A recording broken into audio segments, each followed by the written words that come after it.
Hey, this is Michael M. Hotep, founder of the African History Network, host of the African History Network show. I'm a talk show host, researcher, lecturer, writer, and historian. It is Thursday, January 30th, 2020, and we are live. So everybody share this broadcast on your Facebook page, share this on your social media platform, share this on YouTube. Invite your friends to tune in. So, we know Dr. King Day was celebrated January 20th. Many of you all saw the 3-hour presentation I did on our Facebook fan page, the African History Network, dealing with Dr. King and why he was the most hated man in America. 1968 when he was assassinated, and we also talked about guns and the civil rights movement. So January 30th is the anniversary of Dr. King's house being firebombed in Montgomery, Alabama during the Montgomery Bus Boycott. His house was firebombed January 30th, 1956. Okay, so we're going to talk some about that history and also talk about guns in the civil rights movement. And I'm going to, I'm going through reading this book now, this nonviolent stuff that gets you killed, how guns made the civil rights movement possible, by Professor Charles E. Cobb Jr., and he talks about Dr. King here in the book as well. And one of the things that a lot of people don't know is Dr. King, one, owned guns. During the Montgomery Bus Boycott, he owned guns. And he tried to get a concealed pistol license in 1956 after his house was firebombed. Okay, so we're going to talk some about that as well. I'm going to share a few articles with you dealing with this history. Now, what's interesting is Equal Justice Initiative, EJI.org, which is Attorney Brian Stevenson's organization. They have an article about this, and you see me share their posts each day dealing with this date and this date in history. And then also History.com, which is the official website of the History Channel, they have an article dealing with this history as well. But the article from History.com is different than the one from EJI.org. The one from History.com leaves out some very, very important information. Okay, so we're going to talk about that. I'm going to share a few articles with you, so get your pen and pad handy so you can write down this information. And then also African American business owners, post the name of your business here on the thread of the broadcast. We'll let you know how you can advertise with the African History Network. Email us at customerservice@africanhistorynetwork.com. Customerservice@africanhistorynetwork.com also. Okay. All right. So let me post this here on the thread of the broadcast. So let's look at this article here from EJI.org, Equal Justice Initiative. All right. And it's entitled. Let's pin that there. Okay. Let's see here. The one from EJI.org. Where is it? We have it here. All right, just a second here. We may go to the one from History.com. Let's bring that up. And then EJI.org. Okay. Okay, Dr. Martin Luther King Jr.'s home bombed in Montgomery, Alabama. This is from EJI.org. This took place on January 30th, 1956. This was 2 days before the lawsuit of Browder versus Gale was filed. The lawsuit of Browder versus Gale was filed by attorney Fred Gray, and this is what's going to end segregation on the buses in Montgomery, Alabama. Okay, this lawsuit is going to go all the way to the U.S. Supreme Court. And ultimately, this is what ended segregation on the buses in Montgomery, Alabama. So yes, the Montgomery bus boycott was necessary. And yes, it did have a big impact. And it put a financial strain on businesses and the infrastructures to the government there in Montgomery, Alabama. But the Montgomery bus boycott is not what ended segregation on the buses. Okay, it was the lawsuit of Browder versus Gale. And the 4 plaintiffs in the lawsuit were Aurelia S. Browder, Claudette Colvin, Mary Louise Smith, and Susie McDonald, 4 African-American women who refused to give up their seats on the buses there in Montgomery, Alabama. And that was before Rosa Parks refused to give up her seat December 1st, 1955. So, on the evening of January 30th, 1956, 1 month after the beginning of the Montgomery Bus Boycott, Montgomery Bus Boycott started Monday morning, December 5th, 1955. The Montgomery, Alabama home of Dr. Martin Luther King Jr. was bombed while his wife, Coretta Scott King, 7-week-old daughter Yolanda, and a neighbor were inside. The front of the home was damaged, but no one was injured. The front of the home was damaged, but no one was injured. I saw Face to Face Africa has an article about this as well. And you see a picture of the front of the house, okay, and you see how it was damaged. Part of the upper portion of the house, I guess the awning or something like that is hanging down. So you see some of the devastation. So Dr. King rushed home to find a large crowd gathered outside of his home. Some of them were carrying weapons and preparing to take action in defense. The crowd cheered Dr. King's arrival, and the mayor and police commissioner urged the crowd to remain calm and promised the bombing would be fully investigated. So the mayor at the time was Mayor William A. Gale, Gayle. When we look at the lawsuit of Broder versus Gale, the mayor was one of the defendants, okay, because these African Americans sued the mayor, the police chief, members of the city council. They sued the Montgomery Bus Lines, Inc., which was the bus company. They sued a number of people in this lawsuit. So the crowd cheered Dr. King's arrival, and the mayor and police commissioner urged the crowd to remain calm and promised the bombing would be fully investigated. Now, Dr. King confirmed his family was safe and then addressed the anxious and angry crowd, many of whom were members of his church. Okay, so he advocated for nonviolence. He said, quote, "If you have weapons," he pleaded, "take them home. If you do not have them, please do not seek them. We cannot solve this problem through violence. We must meet violence with nonviolence." Now, the crowd dispersed peacefully after Dr. King assured them, "Go home and don't worry. We are not hurt. And remember, if anything happens to me, there will be others to take my place." Okay, so that is the article from EJI.org, Equal Justice Initiative. Okay. What's going to happen after that is Dr. King is going to try to get a concealed pistol license in Montgomery, Alabama. I think it was February of 1956. But he's going to be denied the concealed pistol license. Okay, I'll share another article dealing with that, and I'm going to share a little bit of the book, "This Nonviolent Stuff That Gets You Killed: How Guns Made the Civil Rights Movement Possible," by Professor Charles E. Cobb Jr. Okay, Professor Charles E. Cobb Jr. And Professor Charles E. Cobb Jr. was a field secretary for SNCC, Student Nonviolent Coordinating Committee, for 5 years in rural Mississippi, organizing African Americans to register to vote and fighting for a Voting Rights Act in 1965. And he talked about how it was now the book is subtitled. I forgot to tell you the subtitle of the book. The book is subtitled "How Guns Made the Civil Rights Movement Possible."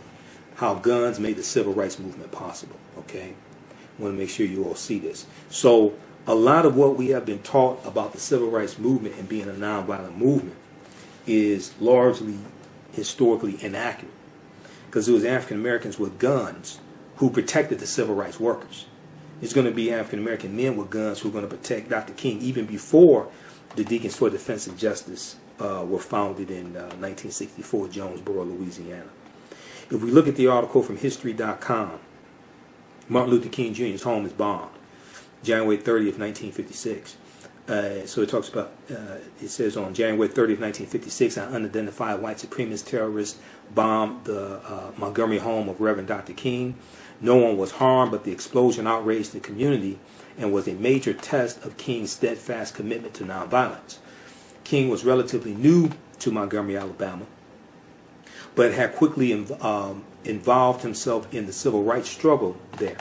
He was a leading organizer of the Montgomery Bus Boycott, which began in December 1955 after activist Rosa Parks was arrested for refusing to give up her seat on a segregated city bus to a white passenger. So we know that the Montgomery Improvement Association is going to be formed in early December 1955. I think it was December 5th, 1955, actually.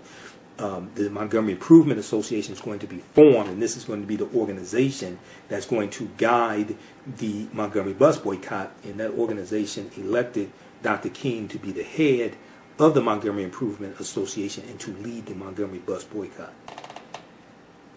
So the boycott brought Dr. King national recognition, but also made him a target of white supremacists. He was speaking at a nearby church on the evening of January 30th when a man pulled up in a car, walked up to King's house, and tossed an explosive onto the porch, okay, a firebomb.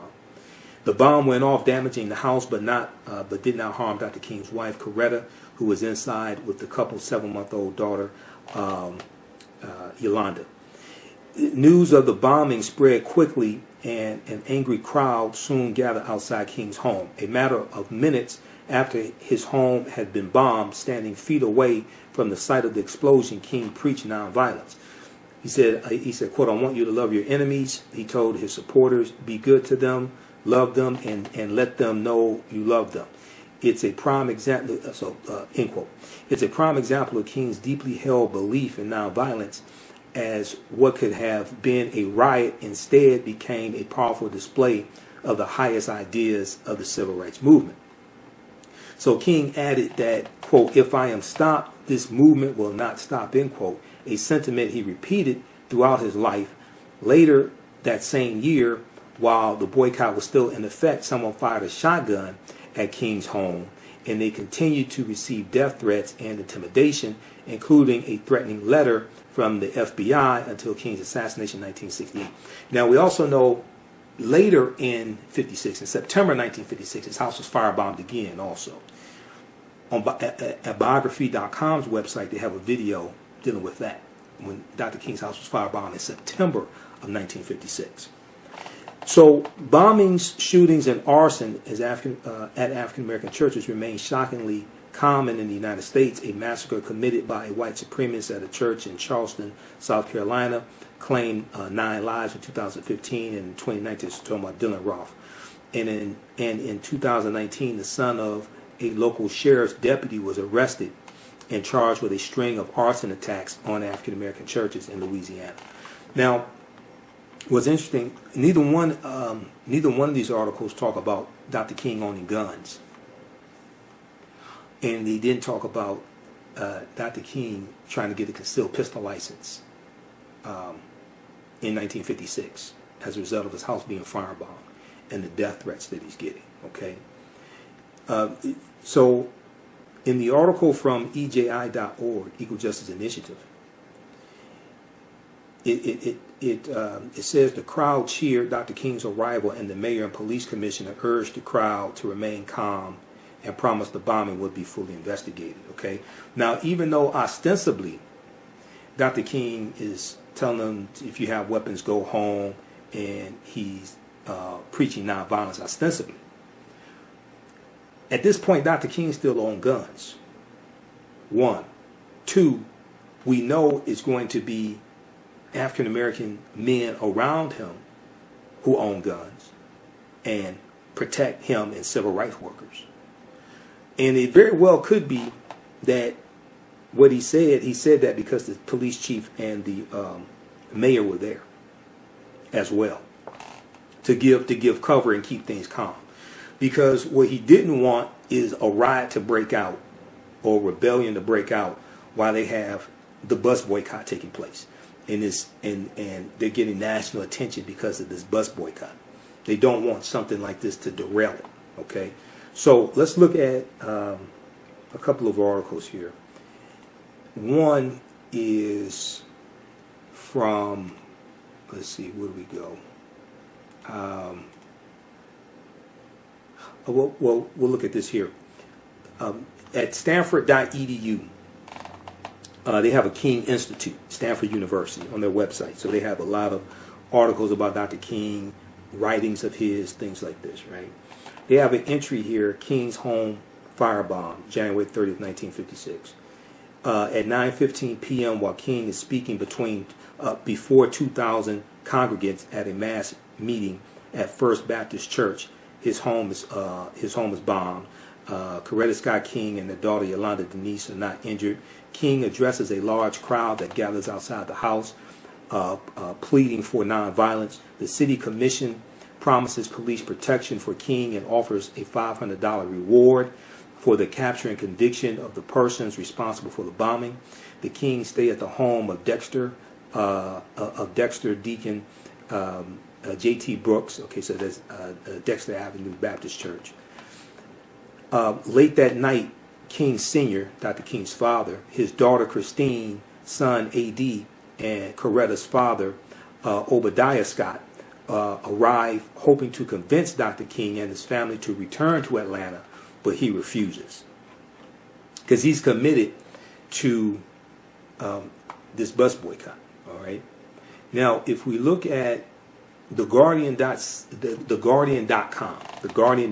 there's an article from what's the date on this? January 20th, 2014. When Martin Luther King gave up his guns. And it says, King became an icon of pacifism, but he also believed in confrontational direct action. And it talks about when he tried to get a concealed pistol license in 1956. Few are aware that Martin Luther King Jr. once applied for a permit to carry a concealed handgun. In his 2011 book, Gunfight, UCLA law professor Adam Winkler notes that after King's house was bombed in 1956, the clergyman applied in Alabama for a concealed carry permit. Local police loathed to grant such permits to African Americans, deemed him, quote-unquote, unsuitable, and denied his application. The lesson from this incident is not, as some NRA members have tried to suggest in recent years, that Dr. King should be remembered as a gun-toting Republican. And among many other problems, this portrayal neglects to acknowledge how Republicans use conservative anger about civil rights advances to win over the Dixiecrat South to their side of the aisle. Rather, the fact that Dr. King would request license to wear a gun in 1956 just as he was being catapulted onto the national stage illustrates the profundity of the transformation that he underwent over the course of his public career. So if we look at this, and you can read this article in full, and it talks about him adopting the nonviolent ideology of Mahatma Gandhi, and also January 30th is the anniversary of Mahatma Gandhi being assassinated. But we all know Gandhi was a racist, right? We all know Gandhi did not like African people at all. The numerous negative statements that Gandhi made about African people, like when he was in South Africa. So we've posted, AtlantaBlackStar.com, that's articles about that. We've posted a number of articles dealing with this. But History.com has an article, January 30th, this day in history, January 30th, Gandhi assassinated. Mohandas Gandhi, the political and spiritual leader of the Indian independence movement, is assassinated in New Delhi by a Hindu extremist. Okay, so you can read that. We'll post these links here on the thread of the broadcast. Now, let's go back to the one from the Guardian. Let's see here. Okay, so the article from the Guardian goes on. When Dr. King gave up his guns, it goes on to say, okay, so Dr. King, a newcomer to Montgomery, Alabama, was unexpectedly thrust into the leadership of the movement, chosen in part because he was not identified with any of the established factions among the city's prominent African Americans. So when you watch Eyes on the Prize, and they talk about the Montgomery bus boycott, E.D. Nixon is interviewed, who was a past president of the NAACP. He was a local activist there. Coretta Scott King was interviewed. Rosa Parks was interviewed. And they said that Dr. King was chosen because he was so new in Montgomery, Alabama. Very, very few people knew who he was. He wasn't part of certain factions in the community, things like this. So he was picked to lead it. He did not want the job. Okay? He took the job reluctantly because he felt other activists who had a history there should be one of the ones to lead the Montgomery Improvement Association. But so he reluctantly took the job. Okay, so soon Dr. King was receiving phone calls on which unidentified voices warned, quote, "Listen, N-word, we've taken all we want from you. Before next week, you'll be sorry you even came to Montgomery," end quote. After such threats resulted in the bombing of King's home in February 1956, armed watchmen guarded against further assassination attempts. I think they're talking about January 30th, 1956. Okay, so he's going to have armed watchmen guard his home after his house is firebombed. And then also we know in his last book, Where Do We Go From Here, Chaos or Community, chapter 2 is called Black Power. Okay, so Dr. King, see, we have to read Dr. King's books. We have to read his writings, because every Dr. King Day, and if you January 20th on Dr. King Day, I did a 3-hour broadcast. Go back and watch it. It's on our Facebook fan page, The African History Network. It's on my YouTube channel, Michael M. Hotep. And I go deep into this, right? When they have these Dr. King Day celebrations, they deal with the emasculated Dr. King. They don't deal with the revolutionary Dr. King, okay? And they deal with the Dr. King that largely is designed to make white people feel comfortable with the oppression of African Americans. So if we look at page 27 of Where Do We Go From Here, Chaos or Community, Dr. King said, I tried to make it clear that besides opposing violence on principle, I could imagine nothing more impractical and disastrous than for any of us, through misguided judgment, to precipitate a violent confrontation in Mississippi. We had neither the resources nor the techniques to win. Furthermore, I asserted many Mississippi whites from the government on down would enjoy nothing more than for us to turn to violence in order to use this as an excuse to wipe out scores of Negroes in and out of the march. Finally, I contended that the debate over the question of self-defense was unnecessary, since few people suggested that Negroes should not defend themselves as individuals when attacked. Let me repeat this. Finally, I contended that the debate over the question of self-defense was unnecessary, since few people suggested that Negroes should not defend themselves as individuals when attacked. The question was not whether one should use his gun when his home was attacked, but whether it was tactically wise to use a gun while participating in an organized demonstration. If they lowered the banner of nonviolence, I said, Mississippi injustice would not be exposed and the moral issues would be obscured. Okay, so check that out. So, we have to read, because we have to read Dr. King's writings, number one. And this was his last book, Where Do We Go From Here, Chaos or Community, written in 1967, okay? Written in late 1967. So it was written after he came out in opposition to the Vietnam War, which is April 4th, 1967, okay? And we know the next day he became the most hated man in America. Banned from the White House by President Johnson. He delivered his speech Beyond Vietnam, April 4th, 1967. All right, so let's continue here. Okay, so the response, if we go back to the article, Why Did Dr. King, or When Dr. King Gave Up His Guns, okay, from theguardian.com. This response reflected King's still tentative embrace of the theory and practice of nonviolence. This is in 1956. In his talks before mass meetings, King preached the Christian injunction to, quote-unquote, love thy enemy. Having read Henry David Thoreau, in college, he described the bus boycott as an, quote, act of massive non-cooperation, end quote, act of massive non-cooperation, and regularly called for passive resistance. But King did not use the term nonviolence, and he admitted that he knew little about Gandhi or the Indian independence leaders' campaigns.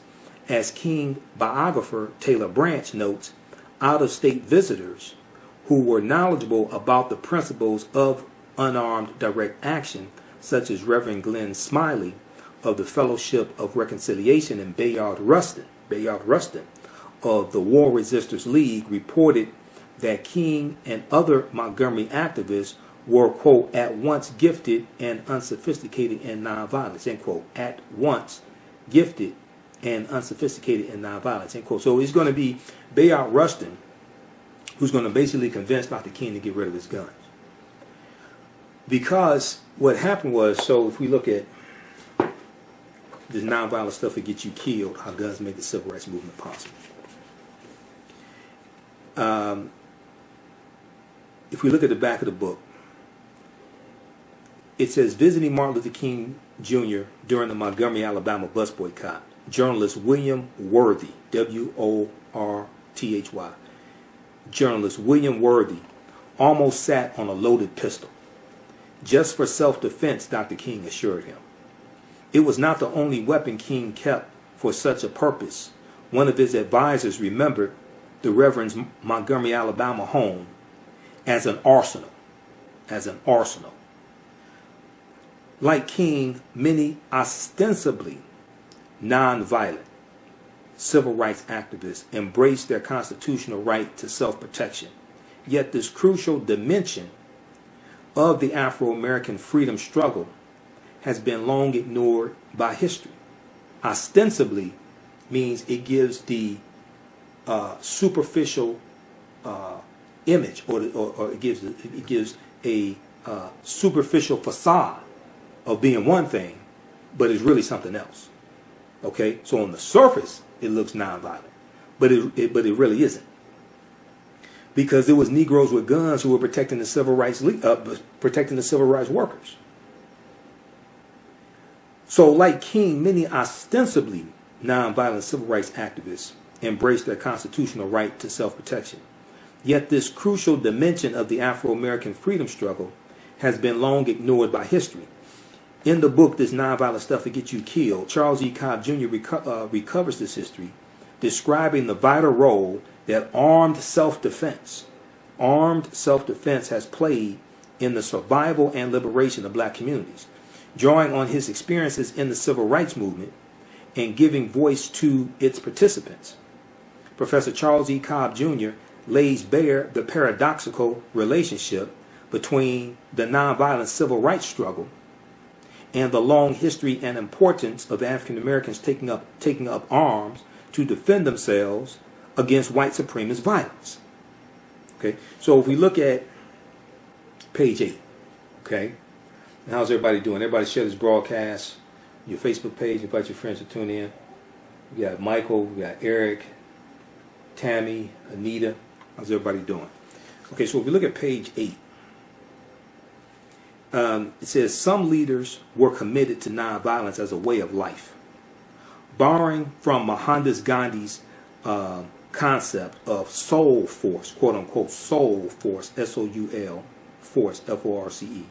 They rejected the idea of harming another person even when their own lives might be at stake in civil rights struggle. Dr. King is perhaps the most prominent of these figures, although he came to this outlook slowly.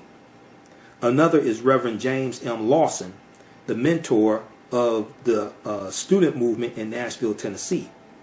The Nashville movement was a springboard for a small core of young activists, including former SNCC chairman John Lewis, who's now Congressman Lewis, okay, Student Nonviolent Coordinating Committee, who were also firmly and philosophically committed to nonviolence as a way of life, and who would find their way into leadership positions in SNCC and SCLC, Southern Christian Leadership Conference.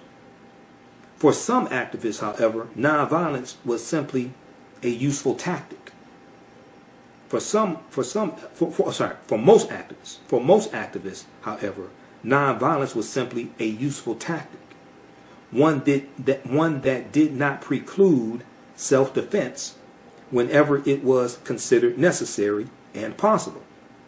Even Dr. King, his commitment to nonviolence as a way of life notwithstanding, acknowledged the legitimacy of self-defense and sometimes blurred the line between nonviolence and self-defense. Let me repeat, even Dr. King, his commitment to nonviolence as a way of life notwithstanding, acknowledged the legitimacy of self-defense and sometimes blurred the line between nonviolence and self-defense. Quote, the first public expression of disenchantment with nonviolence arose around the question of self-defense, end quote, Dr. King wrote. He said, quote, in a sense, this is a false issue, for the right to defend one's home and one's person when attacked has been guaranteed through the ages by common law, end quote. Ironically, on this point, African Americans and whites in the South tended to be in unexpressed general agreement. It was not uncommon for African American adults to teach young whites how to use a weapon for hunting, and incidents of gunplay inside African American communities were frequently ignored by white authority. Although many whites were uncomfortable with the idea of African Americans owning guns, especially in the 1960s, the South's powerful gun culture and weak gun control laws enabled African Americans to acquire and keep weapons and ammunition with relative ease. So I first found out about Professor Charles E. Cobb Jr. Roland Martin interviewed him on News One Now with Roland Martin when it was on TV One. And this was, I think, 2015. Okay, I think it was. And if you go to Roland's YouTube channel, the interview is still there. And Professor Charles E. Cobb Jr. is a history professor. And one of the things he talked about is how in the South you grew up in a gun culture. Okay? So a lot of times you may grow up on a farm. You have to be able to protect your farm. A lot of those rural areas, they didn't have police. They had sheriffs. Okay? So the sheriff's force so a lot of people didn't live in the inner city when they owned farms. They lived outside on the outskirts of the city, what have you. They live in rural areas. So you have to be able to protect your farmland. You got to be able to protect your farmland from people trying to steal livestock or predators who are trying to kill your chickens, all different types of things like this. And then also you may go hunting. Okay? So you may, learn to hunt when you're a boy. Your father gives you a .22 rifle, or something like this. You go hunt squirrels, you hunt rabbits, what have you. You grew up in a gun culture. So that's a different culture than many African Americans who grew up in the North. Now, what's going to happen is during the Great Migration, when African Americans migrate from the South up north, and many of us are fortunate enough to move into houses because, for instance, here in Detroit, because of World War II, you have jobs that get desegregated in the Department of Defense. So many African Americans are moving from the South up north, and then we're moving to the Sojourner Truth homes that were opened up for African American Department of Defense employees, okay, here in Detroit. And, when I do my presentations there with Black Migration 1619 to 2019, and I talk about the Detroit Race Riot in 1943, which was during World War II. Okay, I show you a picture of an African-American man outside of his home in the Sojourner Truth projects, Sojourner Truth area. He's outside of his home with a gun. Okay, because we're migrating from the South up north, and we're being met by racism from white people who, because a lot of these housing projects, many times may be set up in white neighborhoods. And you have white people who didn't think we belonged there. And we brought our guns with us from the South up north, and we're using our guns to defend our homes. Okay? So this is a really deep history. When when I watch Eyes on the Prize, they don't talk about any of this stuff. When I see a lot of the Dr. King Day celebrations that are sponsored by corporations, and they have the corporate breakfasts, corporate sponsored breakfasts and corporate lunches, things like that, they don't deal with any of this. Okay, they don't talk about how guns make the civil rights movement possible. If they're in Professor James Small, who's one of my teachers, you see him in the Hidden Colors documentaries. I've interviewed him a number of times. Professor Small has told me personally. He said if it had not been for black people with guns, there would not have been a civil rights movement. This is the same thing Professor Charles E. Cobb Jr. is saying. Okay, so let's go back to this article here from The Guardian. Okay, before we get to that, visit my website, AfricanHistoryNetwork.com, AfricanHistoryNetwork.com. You can register for this new 10-week online course. So we're going to teach this on Sundays, normally 4 p.m. Eastern Standard Time. We're running late today. So as soon as I finish this broadcast, I was going to start the class about 5:30 p.m. today. Because it's a holiday weekend, I'm going to do a quick introduction to the class so you could join us for that. The class is on sale, $80. You get 5 of my lectures free in digital download format, okay, when you register for this as well. Click right here, register here. You can do debit card, credit card, what have you. If you want to do it through Cash App, send it through our Cash App is here, $ the AHN show through Cash App. You click on the link. It takes you here. And if you send it through Cash App, follow it up with an email. You can email me through the website right here, contact the African History Network at the top. If you send it through Cash App, follow up with an email. Let me know you sent the registration through Cash App. And this is our official Cash App account, $ the AHN show, SHOW. When you go to it, it'll say Michael. These are some fake African History Network Cash App accounts that have been stealing money from us. I'm still trying to get them shut down. Here's our PayPal link right here also. Okay. So this is African empires, the Moors, and the transatlantic slave trade, 5,000 BC to 1800 AD. Okay. So this is a new 10-week online course that I'm teaching. I've been teaching online history classes going back to 2017. And, I put these classes together, put together the curriculum. There are about 200 slides in this class, 80 to 100 articles that we reference, 15 books. You don't have to buy any of the books. I'll show you screenshots of the book as well. The content is PG-13. You can use this with your children, okay? And it's very engaging. It is interactive also. There's a class chat, so you can ask me questions in the class also. You can see me, I can't see you, so you don't have to worry about that. Also, you can support the African History Network through PayPal and Cash App. We have the information right on the homepage of my website. If you scroll down, $ the AHN show through Cash App, and through PayPal, paypal.me/the AHN show. This is our Cash App.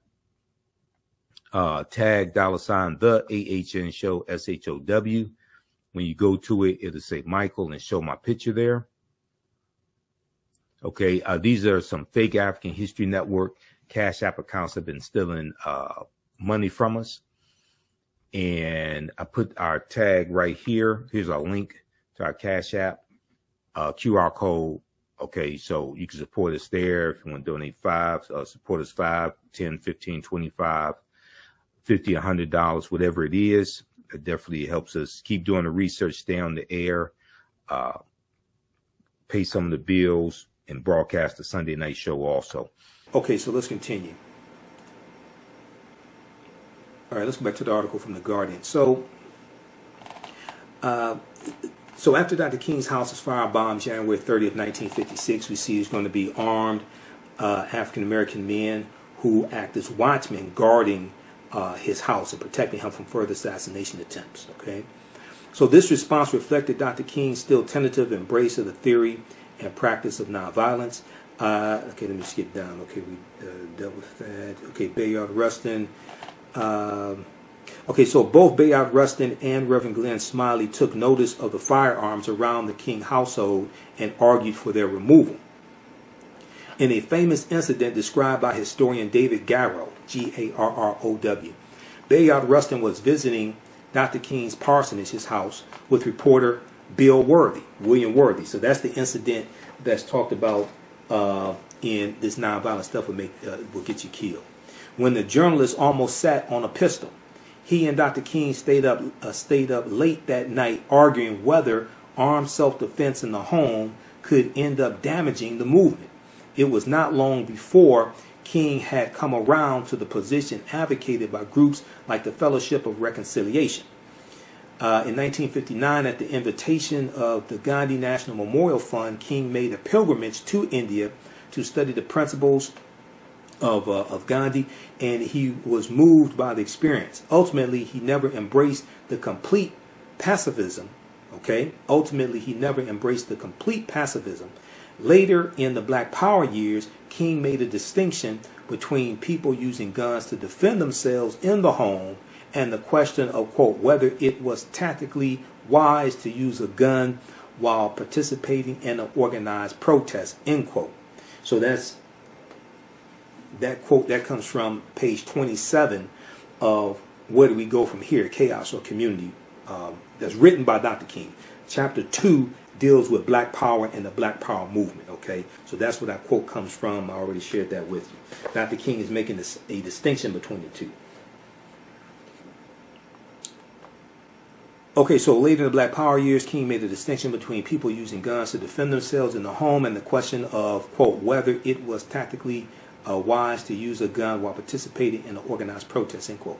But for himself, King claimed nonviolence as, quote, a way of life, and he maintained his resolve under conditions that would make others falter.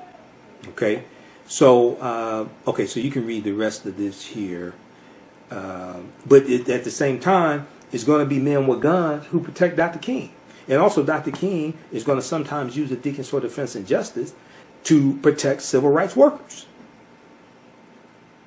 So, on the surface, is ostensibly nonviolent. But when you look below the surface, no, it's Negroes with guns. It's Negroes with guns protecting the civil rights workers. Okay, you can read the rest of this because it's kind of a long article. I don't have time to get through all of this. But you get the idea. As I explained, oftentimes there was a reason why most slaves ran away at nighttime and not in the daytime. We didn't have PhDs, but we weren't dumb. We knew we had a better chance of succeeding and getting away if we ran away in the cover of night. All right, so let's go back to this nonviolent stuff to get you killed. Page 8. For most activists, however, nonviolence was simply a useful tactic, one that did not preclude self-defense whenever it was considered necessary and possible. Even Dr. King, his commitment to nonviolence as a way of life, notwithstanding, acknowledged the legitimacy of self-defense and sometimes blurred the line between nonviolence and self-defense. Quote, the first public expression of disenfranchisement with nonviolence arose around the question of self-defense, he wrote. In a sense, this is a false issue for the right to defend one's home and one's person when attack has been guaranteed through the ages by common law. Ironically, on this point, African Americans and whites in the South tended to be in unexpressed general agreement. It was not uncommon for black adults to teach young whites how to use a weapon for hunting, and in incidents of gunplay inside black communities were frequently ignored by white authority. Okay. So next paragraph. Because guns are so common a part of Southern culture, there was far less controversy about their use in the nonviolent freedom movement than one might imagine. Okay, because once again, before the Great Migration of 1915 to 1970, 90% of African Americans lived in the South. So we're growing up in Southern culture, in a gun culture. Indeed, the characterizations that have so often pigeonholed movement activists and activity, the terms militant, nonviolent, radical, left-wing, moderate, really only apply to a very thin layer of leadership. Ordinary people, the local folk who made up the force that really shaped Southern civil rights struggle, did not use such labels for themselves. They saw themselves and spoke of themselves as being in the movement, quote unquote, in the movement. The characterizations so convenient to the media and to scholarship were not part of the natural language of their community. Even when these expressions seeped into their speech, In one widely circulated movement story, usually repeated with laughter and almost certainly apocryphal, an older woman active in the movement in Mississippi or Louisiana or Alabama or Georgia or somewhere in the South, depending upon who was telling the story, responds to radio, television, or newspaper denunciation of some movement activity as a communist plot by saying to a movement worker, quote, "I'm sure glad you communists came in here," end quote. Labels aside, it was what people encountered in everyday life that had the greatest impact on their thinking, and Southern black people had a powerful incentive to arm themselves. Because the federal government was unwilling to protect Southern freedom fighters, local law enforcement officers, many of them also members of the Ku Klux Klan, ignored their duty and frequently joined in terrorist acts themselves. People in the African American communities were willing to do what was necessary to protect fellow blacks who were risking their lives by speaking out against and actively challenging the status quo. The willingness of some to take armed defensive action enabled the civil rights movement to sustain itself during the mid-20th century. Despite its importance to the Southern freedom movement, the relationship between nonviolence and armed self-defense has been consistently overlooked and misunderstood. Let me repeat this. Despite its importance to the Southern freedom movement, the relationship between nonviolence and armed self-defense has been consistently overlooked and misunderstood. The dichotomy between violence and nonviolence, so often imposed by historians and other analysts, is not very helpful for understanding either the use of guns in local black communities or contemporaneous movement discussion and debate about self-defense. The use of guns for self-defense was not the opposite of nonviolence. The use of guns for self-defense was not the opposite of nonviolence, as is commonly thought. Something more complicated but absolutely normal was at play. Hartman Turnbow, Turnbow, precisely illustrates what, when explaining why without hesitation he used his rifle to drive away night riders attacking his home. He said, quote, "I had a wife and I had a daughter, and I love my wife just like the white man loves his, and a white man will die for his, and I shall die for mine," end quote. That's page 10, okay? This nonviolent stuff will get you killed, how guns made the civil rights movement possible, by Professor Charles E. Cobb Jr. Right now, and this book came out in, I think it was 2015 or 2014.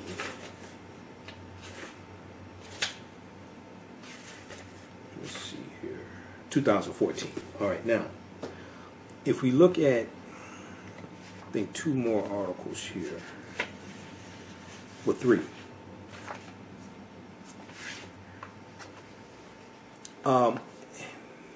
Three from the Washington Post. Then also, if you all like this type of information, you can donate to the African History Network, paypal.me/the AHN Show, or $ the AHN Show through Cash App, $ the AHN Show through Cash App, or paypal.me/the AHN Show through PayPal. It helps support the African History Network, helps us keep doing the research, finance a Sunday night show, etc. July 28, 2014, Professor Charles E. Cobb Jr. wrote an article for the Washington Post entitled, "This Nonviolent Stuff Will Get You Killed." Okay? And I'll post a link here to this article. See, what's interesting is I go to a lot of, I've been to some Dr. King Day celebrations over the past few years. I don't get asked to speak at a lot of them. I've been to African American History Month celebrations, and oftentimes this part of the civil rights movement is not talked about. Now, when we study the Deacons for Defense and Justice, founded July 10th, 1964 in Jonesboro, Louisiana, We see that the Deacons for Defense and Justice were largely formed to protect the civil rights workers because the local police and the sheriffs were not doing their jobs. Okay, and if we see that when we see the movie, it was on Showtime about the Deacons for Defense and Justice, and the star Forrest Whitaker. Okay, we see this portrayed in the movie. FaceToFaceAfrica.com has a really good article also dealing with the Deacons for Defense and Justice. We posted that article here on our fan page recently. But when we look at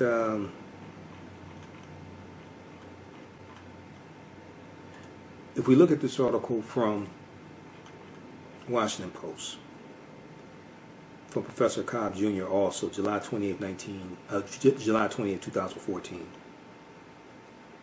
He says, one of the most important lessons I learned as a participant in the Southern Freedom Movement of the 1960s shocks many of my liberal friends. Guns don't kill people, people kill people. I am neither a member nor supporter of the NRA, but both sides in today's convoluted arguments about gun control and the Second Amendment need to pay attention to this lesson. To begin, here's an excerpt from the introduction of my latest book, This Nonviolent Stuff That Gets You Killed, How Guns Made the Civil Rights Movement Possible.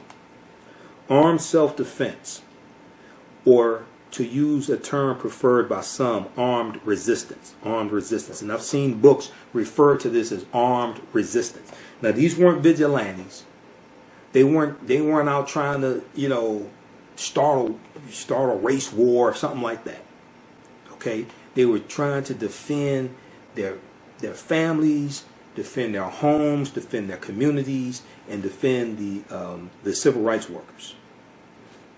And oftentimes because the police and the sheriffs were not doing their jobs also. Okay, let's just be clear on that.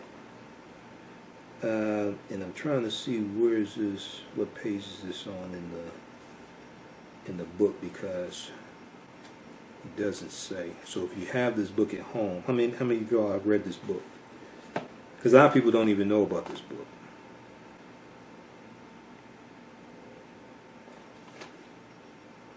Okay, I'm trying to see where it is in here. But armed self-resistance, or to use a term preferred, armed self-defense, or to use a term preferred by some, armed resistance, as part of black struggle began not in the 1960s with angry militant and radical young Afro-Americans, but in the earliest years of the United States as one of African people's responses to oppression. This tradition, which culminates with the civil rights struggles and achievements of the mid-1960s, cannot be understood independently or outside its broader historical context. In every decade of the nation's history, brave and determined black men and women picked up guns to defend themselves and their communities. Thus, the tradition of armed self-defense in Afro-American history cannot be disconnected from the successes of what today is called the nonviolent civil rights movement. The tradition of armed self-defense in Afro-American history cannot be disconnected from the successes of what today is called the nonviolent civil rights movement. He's saying they go hand in hand. Okay? Participants in that movement always saw themselves as part of a centuries-long history of black life and struggle. Guns in no way contradicted the lessons of that history. Guns in no way contradicted the lessons of that history. Indeed, the idea of nonviolent struggle was newer in the black community. The idea of nonviolent struggle was newer in the black community, and it was protected in many ways by gunfire and the threat of gunfire. Simply put, because nonviolence works so well as a tactic by effecting change and was demonstrably improving their lives, some African Americans chose to use weapons to defend the nonviolent freedom movement. Once again, if it had not been for Negroes with guns, there would not have been a civil rights movement. Although it is counterintuitive, any discussion of guns in the movement must therefore also include substantial discussion of nonviolence and vice versa. The Southern Freedom Movement of the 1960s was broad in its objectives and its strategies, which helps explain the seemingly paradoxical coexistence of guns and nonviolence within it. As noted in 1964 by Robert P. Bob Moses, director of the Mississippi Project of the Student Nonviolent Coordinating Committee, SNCC. He said, quote, "It's not contradictory for a farmer to say he's nonviolent and also pledge to shoot a marauder's head off," end quote. A story that former SNCC chairman Stokely Carmichael, who became Kwame Ture, liked to tell was of bringing an elderly woman to vote in Lowndes County, Alabama. So we know it's in 1965 that Stokely Carmichael and others, they're going to found the Lowndes County Freedom Organization in Lowndes County, Alabama, 1965. And this is helping African Americans register to vote. And their symbol is going to be the Black Panther. Their symbol is going to be a Black Panther. And we know it's going to be Bobby Seale and Stokely Carmichael, Bobby Seale and Huey P. Newton, who are going to get permission from the Lowndes County Freedom Organization to use the Black Panther as a symbol for the organization that they're forming called the Black Panther Party for Self-Defense. There's an article from theroot.com that breaks down this history, and it deals with Selma. I think that's 5 things you should know about Selma. 5 things you should know about Selma. Okay, so this came out around the time the movie Selma came out. This is from March 6, 2015. Okay, and then incidentally, the character Black Panther from Marvel Comics, that came out before the Black Panther Party for Self-Defense came out. The Black Panther character debuted July 1966 in issue number 52 of the Fantastic Four comic book. Okay, that's July 1966. The Black Panther Party for Self-Defense wasn't founded until October 1966. So, if we look here at the root, let's see here.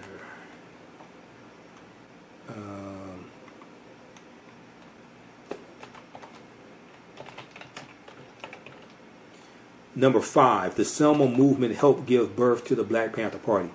At the end of the march from Selma to Montgomery, Alabama, 23-year-old SNCC activist Stokely Carmichael decided to head to Lowndes County, Alabama, where 80% of the population was African American, but there were zero black people registered to vote.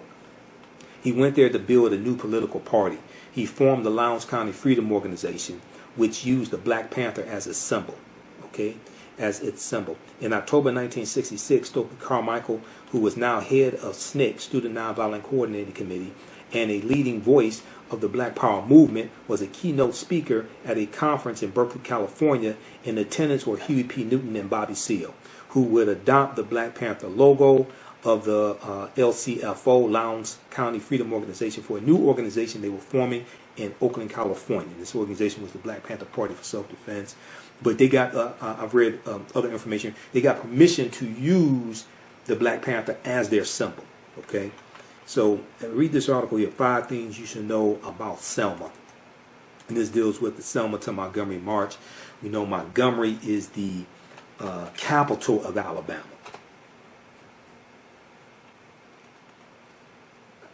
All right, let's see. Okay, so we got George, Maurice. How's everybody doing? Okay, so let's continue here.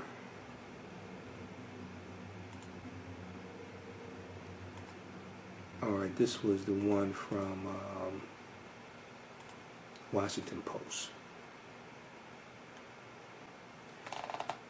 Okay, so it's talking about Stokely Carmichael, a story that former SNCC Chairman Stokely Carmichael, I could tell, was bringing the elderly woman to vote in Lowndes County, Alabama. Okay, so the 1955-56 Montgomery bus boycott. Oh, sorry, I skipped over something. Okay, bringing the elderly woman to vote in Lowndes County, Alabama. Quote, she had to be 80 years old and going to vote for the first time of her life. That old lady came up to us, went into her bag, and produced this enormous, rusty Civil War look, this enormous, rusty Civil War looking old pistol. Best you hold this for me, son. I'm going to cast my vote now, end quote. Okay. So this is an old black woman, about 80 years old, going to vote for the first time. She took a gun. She took her gun with her. Okay. So maybe this is where Medea got it from. I don't know. So the 1955-1956 bus boycott of Montgomery, Alabama, the student sit-in movement that began in 1960 and the Freedom Rides in 1961 all persuasively demonstrated that nonviolent resistance was an effective way of fighting for civil rights. These were not acts of hate or brutality towards white people, who were themselves ignorant of their imprisonment by a system that led them to believe in white supremacy. They were instead aggressive confrontations that challenged the system, and recognizing this refutes the notion that nonviolence was a passive tactic. Nevertheless, it was startling to see the willingness of Southern civil rights activists to put themselves in harm's way and their refusal to respond with violence when assaulted. Almost immediately, nonviolent resistance was criticized as dangerous foolishness that reflected weakness, even cowardly submission. Writing in 1957 about the Montgomery bus boycott, Dr. W.B. Du Bois expressed great skepticism about nonviolence. He said, quote, no normal human being of trained intelligence is going to fight the man who will not fight back, but suppose they are wild beasts or wild men. To yield to the rush of the tiger is death, nothing less, end quote. 6 years later, Malcolm X, then a leader of the Nation of Islam, showed greater hostility and less restraint than Du Bois. He denounced Martin Luther King Jr. as a modern Uncle Tom, subsidized by whites, quote, to teach the Negroes to be defenseless, end quote. So we know that toward the end of both of their lives, their ideologies were converging. We know that, so if you read Martin Malcolm in America, a Dream or a Nightmare by James H. Cone, he painstakingly deals with this, okay? We also know that Malcolm's going to join the civil rights movement when he officially separates from the Nation of Islam March 8, 1964. And also, while Malcolm was still in the Nation of Islam, July 31st, 1963, the month before the March on Washington, Malcolm calls for a unification of the civil rights leaders. He sends a letter to the leading civil rights leaders, including Dr. King, and he requests a meeting with them. And he said we have to find a common solution to a common problem posed by a common enemy. If you read the article from the Washington Post that deals with, it's entitled Martin Luther King Jr. and Malcolm X Met Just Once. And it deals with that history. But when Malcolm meets Dr. King, March 26, 1964, at the U.S. Senate debate for the Civil Rights Act of 1964, Malcolm tells Dr. King, I'm throwing all of my effort into the heart of the civil rights movement, because Malcolm is already separated from the Nation of Islam then. So their reactions suggest that neither Du Bois or Malcolm X could grasp the fact that nonviolence, although risky, as any challenge to oppression always is, was not passive, that it provided an effective means of directly challenging white supremacy with more than rhetoric. Acts of nonviolent resistance contributed mightily to ending the mental paralysis that had long kept many black people trapped in fear and subservient to white supremacy, reluctant to even try to take control over their own lives, despite the fact that slavery had ended roughly a century earlier. The principled militant dignity of nonviolent resistance also won nationwide sympathy for the idea of extending civil rights to black people. So let's see here. Okay, you can read the rest of that article. We'll post a link here. There's another one, it's a really important one I want to get to before we get out of here. So this is this article was by Professor Charles E. Cobb Jr. This is not about stuff to get you killed.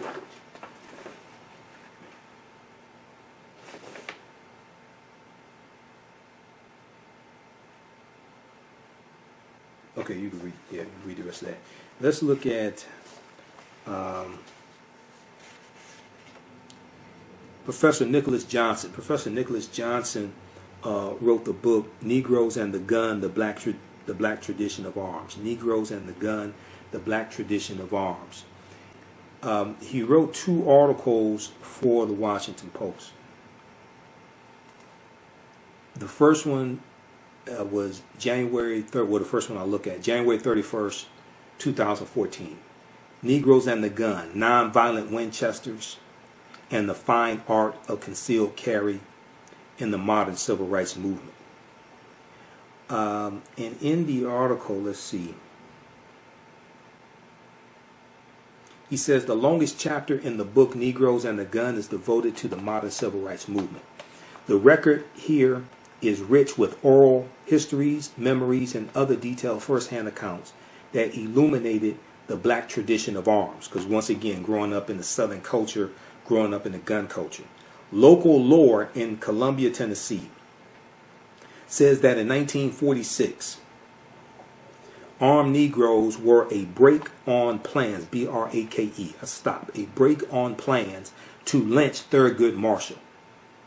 The prodigiously armed T.R.M. Howard, his initials T.R.M. Howard, and the surrounding black community were central in the quest for justice for Emmett Till. In 1956, Constance Baker Motley, who was an African-American female attorney, and she goes on to become the first African-American female federal judge. Constance Baker Motley and Thurgood Marshall in 1956 were guarded by armed black men overnight and on the way to the courthouse when they were in Birmingham, Alabama to press desegregation cases. Rosa Parks recounts vividly a table filled with guns as she and her husband Raymond Parks started hosting activist meetings at their house on Huffman Street, that's there in Montgomery, Alabama. And Raymond Parks' gun was a comfort when harassment began. So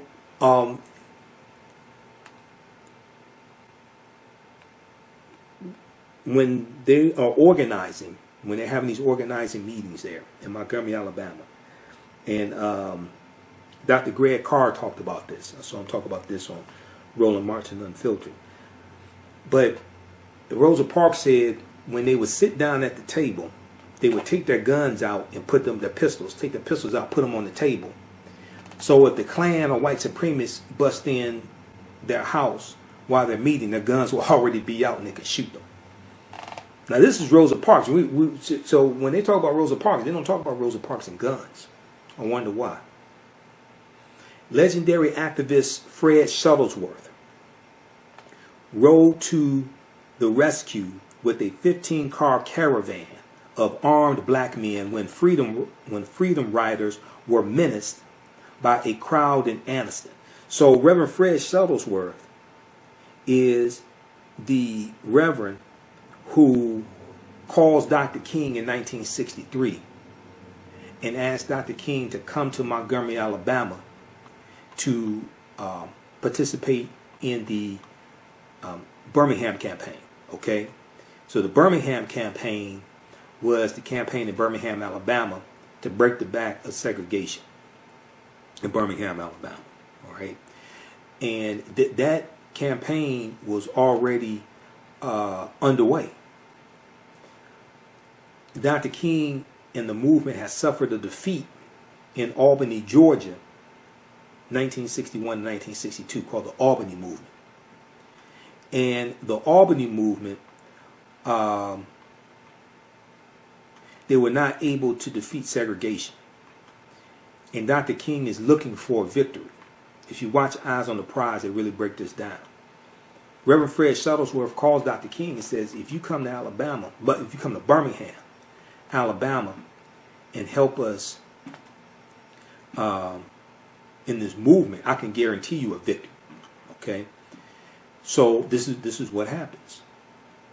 But oftentimes we're not told about these leaders also owning guns, like Medgar Evers owned guns.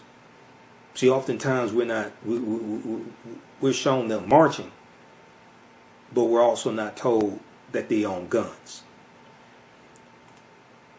Okay, so legendary activist Fred Shuttlesworth rode to the rescue with a 15-car caravan of armed black men when freedom riders were menaced by a crowd in Anniston. Reverend Fred Shuttlesworth's good friend, Reverend Ed Gardner, would later capture the dichotomy that undergirded the movement in a quip about his nonviolent Winchester. Condoleezza Rice, former Secretary of State, was just a child at the time, but vividly reconstructs the scene of her father and the men of Dynamite Hill in Birmingham, Alabama, organizing an armed watch to deter bomb throwers. Dynamite Hill. Now, Birmingham, Alabama was also called Bombingham because white people were bombing so many African Americans' homes. Now, Daisy Bates, who was central to the Little Rock Nine in Little Rock, Arkansas, desegregating Central High School, okay? Because the high school students, they would go to Daisy Bates' house every morning for breakfast, and she would check their homework, and she would get them ready to go to school and deal with the racism they were going to deal with. Daisy Bates, who shepherded the Little Rock Nine through the integration struggle, offers a rich record of the culture of arms. Correspondence with Thurgood Marshall confirms that Daisy Bates kept Old Betsy at the ready. Her memoir shows that she often carried a gun and once actually fired on a seething little man who had launched a firebomb at her home. Our eye is drawn to the famous names, but we are lucky that the surviving record is rich with unheralded characters. Some of these people deserve monuments, but we barely know them. Over time, one hopes their names will rise in our culture, and people will recognize the images and appreciate the steel in the eyes of women like Winston Hudson, Leola Blackman, Ora Bryant, O-R-A, Jackie Hicks, Fannie Lou Hamer, and the even deeper lineup of the sober, mature black men who embraced armed self-defense as a crucial private resource. People like Robert F. Williams and the Black Guard, who was the president of the Monroe, North Carolina chapter of the NAACP, okay, who advocated African Americans to defend themselves, to arm themselves, to protect themselves.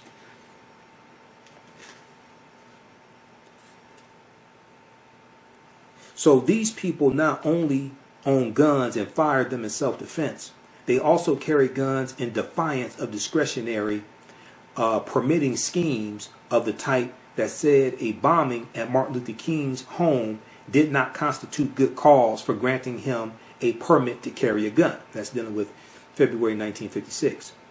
There are hints in the culture that carrying concealed weapons in defiance of state authority was a minor art form. The Delta activist T.R.M. Howard had a secret compartment built into his car. Fannie Lou Hamer's mother carried a gun concealed in a bucket. Medgar Evers hid his pistol in a driver's seat pillow. Others capitalized on the practice of church folk to carry around their Bibles in big leather covers and stuff guns in with the jumble of pens and papers. See, they don't talk about this stuff on Eyes on the Prize. Okay? We just think that they just had Bibles and, you know, and singing gospel songs, and they just show us Fannie Lou Hamer singing gospel songs. They don't talk about Fannie Lou Hamer owning guns. But the prize for minimalist creativity goes to the lyrically named Sweets Turnbow. Sweets Turnbow, whose husband Hartman's statement about nonviolence I mentioned in my first post. At the Democratic Convention in Atlantic City, Sweets Turnbow strolled the venues casually carrying a brown paper bag. It looked like she was toting her lunch. Years later, those who knew the truth would tell that inside the paper was a loaded pistol, and how, quote, Sweets never went any place without her brown paper bag and gun, end quote. It turns out this was a variation on the method employed by her husband, Hartman, about whom Julian Bond reported, the civil rights activist Julian Bond reported, quote, it's funny to see a man dressed like a farmer with a briefcase, and he opens the briefcase and nothing's in it but an army automatic, end quote. The narrative of nonviolence is also in the background here, and it is proper to acknowledge the unalloyed pacifism of people in the movement like Bob Moses and John Lewis. They had strong influence on the dominant narrative. That theme is demonstrated in the warning of a white minister from New Jersey that, quote, the movement is no place for guns, end quote, after spying a big pistol on the car seat of one of the deacons for defense, who Martin Luther King had agreed would provide security for continuation of the March Against Fear. So the March Against Fear was June 1966 in Mississippi. And James Meredith is going to lead the march. He gets shot, he's injured, he can't continue. So other civil rights activists like Dr. King and Stokely Carmichael are going to come, and they're going to continue this march. And Dr. King is going to be arrested. Stokely Carmichael is going to be arrested also. And then June 28, 1966, if I remember correctly, June 28, 1966, Stokely Carmichael comes out of jail, and this is when he's going to use the term Black Power, okay? And this is like basically the first time he publicly uses the term Black Power and talk about what we want is Black Power. If you watch the 6-part series on PBS called African Americans, Many Rivers to Cross, by Dr. Henry Louis Gates Jr. African Americans, Many Rivers to Cross. They talk about this. And you can watch it on YouTube. Maybe you can still find it on YouTube. Don't tell them I told you it's on YouTube.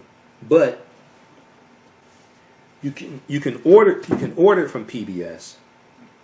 Then also Gates put out a book that's a companion to it. So the book is good. Now they don't talk about the African presence in this country going back 51,700 years ago. You got to read First Americans Were Africans, Documented Evidence by Dr. David M. Hotep for that. You got to read this book. They're not dealing with the fact that this was our land stolen from us. You got to read the First Americans Were Africans, Documented Evidence for that.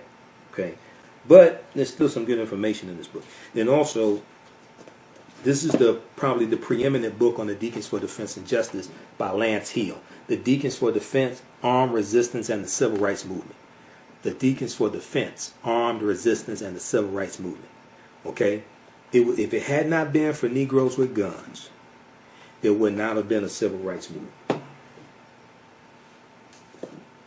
So they talk about, let's see, the March Against Fear in here, and March Against Fear, page 232 to 234.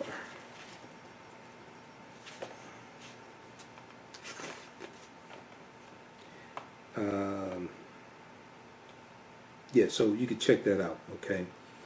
But we're going to see Kwame Ture talk about Black Power, okay? And this is what we want. And that's going to be June of 1966.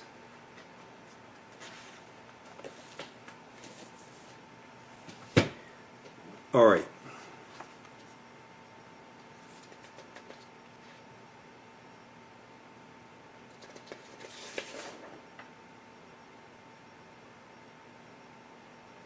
Okay, so let's go back to this article here quickly. This is from Washington Post. Negroes and the Gun, Nonviolent Winchesters, and the Fine Art of Concealed Carry in the Modern Civil Rights Movement. So, after spying a big pistol on the car seat of one of the deacons for defense, who Martin Luther King Jr. had agreed would provide security for continuation of the March Against Fear. But other Northern activists, also among the unsung, reflected the sentiments of their host about the importance of private self-defense. Yale law student Don Cates, Kates, drew enduring practical lessons about the value of private firearms from his black hosts, and translated that into a lifetime of gigantically influential Second Amendment scholarship. Native American activist John Salter, Salter, explains that his preparations tracked those of the community, recounting, quote, like a martyred friend of mine, Medgar Evers, I traveled armed with a .38 and a .44-40 Winchester carbine, end quote. Now, Medgar Evers' brother, Charles Evers, also considered the gun an indispensable tool. We are left wondering how to value statements of John Salter and Charles Evers that guns saved their lives against the bloody fact that a man with a gun took the life of their beloved brother and friend, Medgar Evers. So that was Byron Della Beckwith, June 12th, 1963, that Medgar Evers is assassinated, shortly after midnight. One lesson is that a gun is no guarantee of safety, and some will argue that it makes things worse.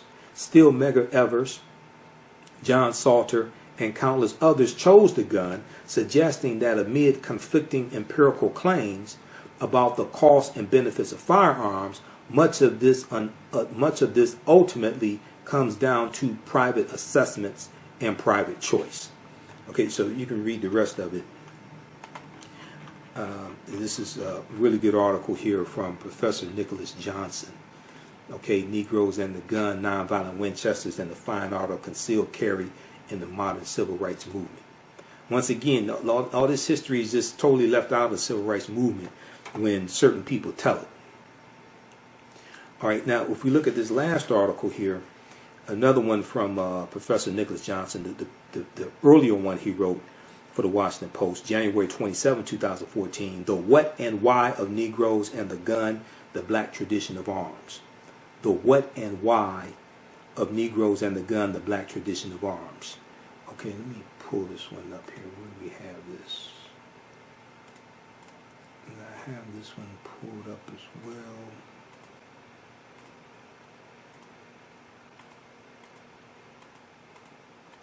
I think.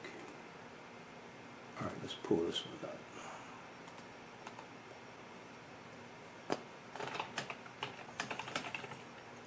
Just a second here. Okay. And once again, he's the author of the book Negroes and the Gun, the Black Tradition. Okay, let's continue. Let's look at this last article here. Once again, this is another one from Professor Nicholas Johnson. And in this one of the things he says is the black tradition of arms has been submerged because it seems hard to reconcile with the dominant narrative of nonviolence in the modern civil rights movement. But the superficial tension is resolved by the long-standing distinction that was vividly evoked by movement stalwart Fannie Lou Hamer. Fannie Lou Hamer's approach to segregationists who dominated Mississippi politics was, she said, quote, baby, you just gotta love them. Hating just makes you sick and weak, end quote. But asked how she survived the threats from midnight terrorists, Fannie Lou Hamer responded, quote, "I'll tell you why. I keep a shotgun in every corner of my bedroom. And the first white man even looked like he wants to throw some dynamite on my porch won't write his mama again," end quote. Now this is Fannie Lou Hamer. Now they show us images of Fannie Lou Hamer singing gospel songs. They show us Fannie Lou Hamer, I think it was 1964 Democratic National Convention. They quote Fannie Lou Hamer saying, "I'm sick and tired of being sick and tired." But they don't share that quote with us about Fannie Lou Hamer. And largely, most African Americans don't know Fannie Lou Hamer owned guns and owned multiple guns. Like Hartman Turnbull, Fannie Lou Hamer embraced private self-defense and political nonviolence without any sense of contradiction.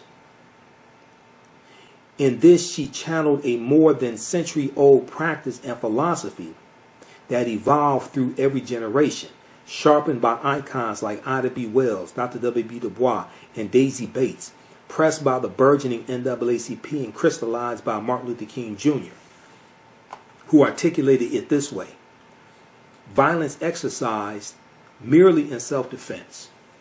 All societies, from the most primitive to the most cultured and civilized, accept as moral and legal the principle of self-defense, even involving weapons and bloodshed, has never been condemned by even Gandhi.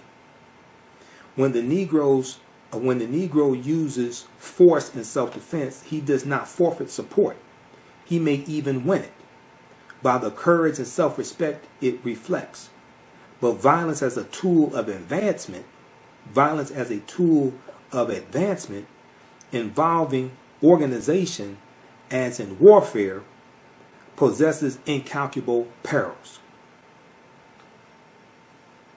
So the article goes on to say, in practice and in policy, from the leadership to the grassroots, this view prevailed into the 1960s, right up to the point where the civil rights movement boiled over into violent protests and black radicals openly defied the traditional boundary against political violence. That violent and radical turn was the catalyst for a dramatic transition as the movement ushered in a new black political class, rising within a progressive political coalition that included the newly minted National Gun Control Movement. The burgeoning black political class embraced gun bans and lesser supply controls as one answer to violent crime in the new domains. By the mid-1970s, these influxes had supplanted the generations-old black tradition of arms with a modern orthodoxy of stringent gun control. The first 7 chapters of the book chronicle the rise and evolution of black tradition of arms. Chapter 8 details the pivot from that tradition into the modern orthodoxy of stringent gun control. Okay, so you can read the rest of this article here. This is also from the Washington Post. All right, so once again, January 30th, 1956 is the anniversary of Dr. King's house being firebombed. And, this gets into a history of the civil rights movement that a lot of people don't know about. And this deals with how guns made the civil rights movement possible. And many people don't know Dr. King owned guns, or why he got rid of his guns, or what he said about self-defense in '67, things like this, right? So this is why this history is important. This is why we have to study Dr. King, because his image has been totally distorted. We have to study Malcolm X as well. And, February 24th, 1966, Dr. King meets with the Honorable Elijah Muhammad. This is almost a year to the date that Malcolm was assassinated. He was assassinated February 21st, 1965. So what Malcolm was calling for while he was still a Nation of Islam was a unification of the civil rights leaders and their followers, not just the civil rights leaders, but also their followers, which is extremely important, because when we study Dr. King and Malcolm X, and we study how their ideologies are converging toward the end of both of their lives and their ideologies are steadily evolving. Okay, and if you go watch the 3-hour presentation I did January 20th, 2020, it deals with Dr. King's Distorted Legacy, Why He's the Most Hated Man in America. I share an interview that NBC News did with him May 8th, 1967, and it's dealing with Beyond Civil Rights, Black Power. And from 66 to 68, Dr. King transitions from civil rights to human rights, which is the logical evolution. All right, so we really have to understand this, because both Dr. King and Malcolm X are misunderstood. The civil rights movement is misunderstood as far as that goes. Okay, be sure to listen to the African History Network show Sundays, 9 p.m. to 11 p.m. Eastern Standard Time on 9:10 a.m. the Superstation WFDF, and then we broadcast here on our Facebook fan page, the African History Network. For African American History Month, we have a 15 DVD bundle pack of a lot of my lectures, and actually I added additional ones, so it's 16. It's on sale $100 regularly, like something like $250, something like that. But this is a Black History Month bundle pack. It's right on the homepage of our website, so you can order that. We have those shipping out quickly, and includes these are all some lectures I've done past 2 or 3 years. But this will keep you busy for African American History Month.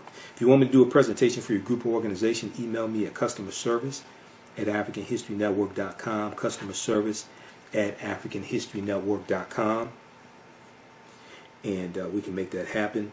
All right. So follow us on our Facebook fan page, The African History Network, The African History Network. Also on our YouTube channel, Michael M. Hotep, IMHOTEP. All right, so look, we have to get out of here. And also, if you want to support the African History Network, you could donate $ the AHN show through Cash App, because we have Cash App now. People are asking us to get Cash App. $ the AHN show, the AHN show through Cash App, and then also through PayPal, paypal.me/the AHN show, paypal.me/the AHN show, or at our website, AfricanHistoryNetwork.com. Click on the yellow donate button, and through PayPal, if you want to set up for recurring donation, you can do that. If you want to donate 25, 50, 100, whatever it is, that helps us keep doing the research, pay the bills, stay on the air, and finance our Sunday night show as well. Okay, look, we have to get out of here. Remember, at the African History Network, we focus on educating, empowering, and inspiring people of African descent throughout the diaspora and around the world. Because right now, it's correct wrong behavior. What you do for yourself, what you do to yourself, and what you allow other people to do to you and get away with is based upon what you think about yourself. What you think about yourself is based upon what you have been taught about yourself. What you've been taught about yourself is based upon everything you've read, heard, and seen about yourself. Remember, right now, it's correct wrong behavior. It's not over till we win. Wakanda forever. We'll talk to you next time. Peace. Visit my website, AfricanHistoryNetwork.com, AfricanHistoryNetwork.com. You can register for this new 10-week online course. So we're going to teach this on Sundays, normally 4 p.m. Eastern Standard Time. We're running late today, so as soon as I finish this broadcast, I was going to start the class about 5:30 p.m. today. Because it's a holiday weekend, I'm going to do a quick introduction to the class, so you could join us for that. The class is on sale, $80. You get 5 of my lectures free in digital download format. Okay, when you register for this as well. Click right here, register here. You can do debit card, credit card, what have you. If you want to do it through Cash App, send it through our Cash App is here, $ the AHN show through Cash App. You click on the link. It takes you here. And if you send it through Cash App, follow it up with an email. You can email me through the website right here. Contact the African History Network at the top. If you send it through Cash App, follow up with an email. Let me know you sent the registration through Cash App. And this is our official Cash App account, $ the AHN show, SHOW. When you go to it, it'll say, Michael, these are some fake African History Network Cash App accounts that have been stealing money from us. I'm still trying to get them shut down. Here's our PayPal link right here also. Okay. So this is African empires, the Moors, and the transatlantic slave trade, 5000 BC to 1800 AD. Okay, so this is a new 10-week online course that I'm teaching. I've been teaching online history classes going back to 2017, and I put these classes together, put together the curriculum. There are about 200 slides in this class. 80 to 100 articles that we reference, 15 books. You don't have to buy any of the books. I'll show you screenshots of the book as well. The content is PG-13. You can use this with your children, okay? And it's very engaging. It is interactive also. There's a class chat, so you can ask me questions in the class also.